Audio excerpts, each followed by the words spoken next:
I committed a terrible mistake in 2002, one that would lead me down a path of desperation, and ultimately, sleeping rough on the streets.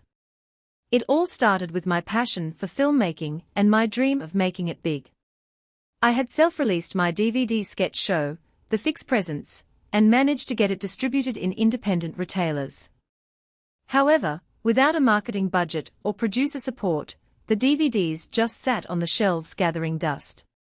It was before broadband had reached the UK, and I had no idea how to get my work seen by a wider audience. I had heard about the Edinburgh Fringe, supposedly the world's biggest arts festival, and I thought it would be the perfect place to sell my DVDs. I was broke and desperate, so I made a reckless decision. I borrowed my mum's credit card to book a train ticket and 2 nights accommodation. I planned to sell enough DVDs to cover the cost of the rest of my stay, and then pay back the credit card without my parents noticing. I was confident that my films would be a hit, and I would be able to make a name for myself as a filmmaker. However, things didn't quite go as planned.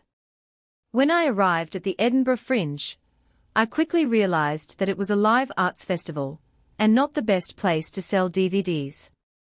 I spent the first day trying to sell my DVDs, but it was a disaster. I didn't sell a single copy, and I was starting to get desperate. The next day, I spent my time trying to figure out where I would sleep rough, as I had no money to pay for accommodation.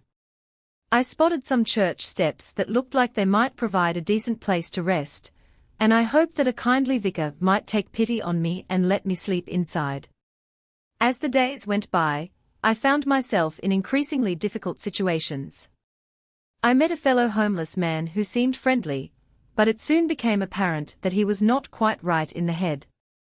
He told me that we had to go help his friend who had been stung by a wasp, but I quickly realized that this was just a ruse. I saw my chance to escape and ducked into the underbelly bar, hoping to find some safety. But, as I sat down at a table, I looked up to see Russell Brand sitting opposite me.